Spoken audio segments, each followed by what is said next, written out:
Pabor nga ba sa Gilas Pilipinas ang kanilang dalawang talo mga bro? At Scottie Thompson binabatikos na naman.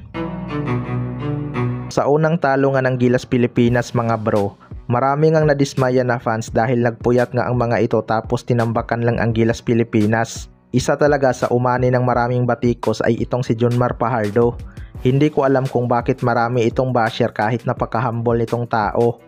Pinagkukumpara kasi nila ang laro ng PBA at international game mga bro. 8 times PBA champion nga daw ito pero naka 2 points lang kontra Chinese Taipei.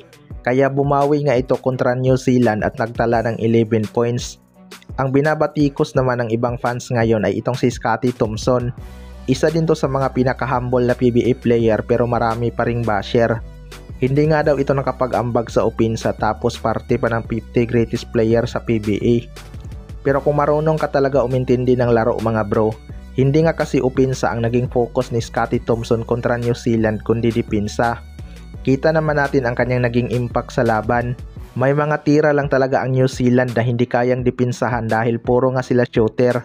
Maalat nga ang ibang shooter ng Gilas Pilipinas maliban kay Justin Brownlee na bumuhat sa Opinsa ng Gilas. Hindi pa talaga ganun kasolid ang kanilang chemistry mga bro.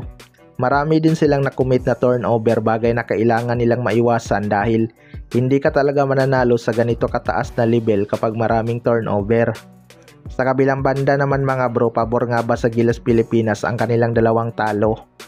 Hindi nga in-expect ng lahat na magiging ganito ang standing ng Gilas sa kanilang grupo mga bro.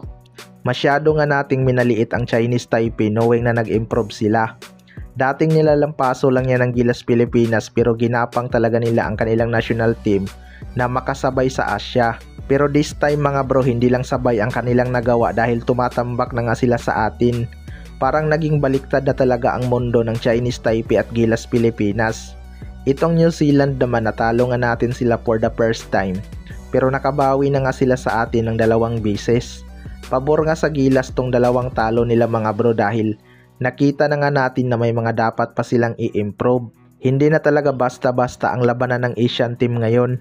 Kita din natin kung gaano talaga kaimportante si Kai Sotto sa ating national team. Biglang ang bagsak ang performance ng Gilas simula noong ma-injured itong si Kai Sotto mga bro. Nandyan pa naman si AJ Edo pero iba pa rin talaga yung pressure ng isang Kai Sotto pagdating sa painted area.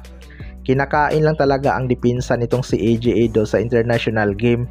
Pagdating naman sa Opinsa, mas credible nga itong si Kai Sotto mga bro dahil mas napapadali nga ang triangle ng Gilas sa kanya. Sayang lang talaga dahil inabutan pa ng injury itong si Kai Sotto. Siguradong gigil na din tong makatulong sa Gilas Pilipinas mga bro. Kaya abangan na lang natin. Kayo mga bro, ano masasabi nyo tungkol dito?